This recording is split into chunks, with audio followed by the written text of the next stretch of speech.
नमस्कार, मी निकिता. आपण पाहतायत LS मराठी. पाहुयात महत्त्वाच्या घडामोडी. अभिजित दिपकेंकडून पुण्यातील चतुर्शिंगी पोलीस स्टेशनला पत्र. सावित्रीबाई फुले पुणे विद्यापीठात होणार कॉकरोच जनता पार्टीचं आंदोलन.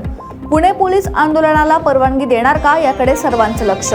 शक्तीपीठ महामार्गाचं विरोधी मोर्चाचं रूपांतर सभेत. आमदार सतेज पाटील, जयंत पाटील, राजू शेट्टी, माजी आमदार सत्यजित पाटील, माजी आमदार ऋतुराज पाटील यांच्यासह कृती समितीचे सदस्य उपस्थित. राज्यसभा पोटनिवडणुकीसाठी राजेंद्र जैन यांची देवगिरी निवासस्थानी सदिच्छा भेट. अभिनंदन करून आगामी राजकीय वाटचालीसाठी सुनेत्रा पवार यांनी ट्विट करत दिल्या शुभेच्छा.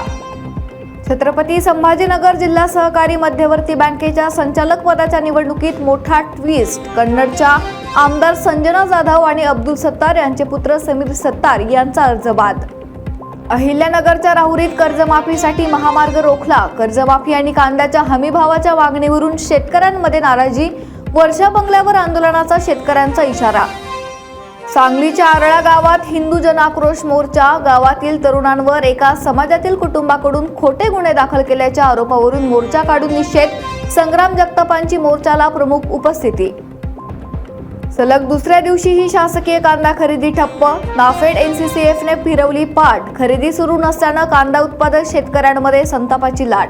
बीडच्या धुळे सोलापूर महामार्गावर रोडवर दरोडा. अज्ञातांनी चाकूचा धाक दाखवत चोरले महिलांचे दागिने आणि रोख रक्कम. पोलिसांकडून तपास सुरू. सांगलीत 4 चाकीचा टर्न घेताना सुटला ताबा. 4 चाकी गाडी थेट घरात. घराचं मोठं नुकसान. सुदैवानं जीवितहानी नाही. पुण्यात महाविद्यालयीन विद्यार्थ्यांमधील हाणामारीचा व्हिडिओ सोशल मीडियावर व्हायरल. जुन्या वादाचा राग मनात धरून 2 गटांमध्ये हाणामारी. पोलिसांकडे तक्रार दाखल. पुढील तपास सुरू.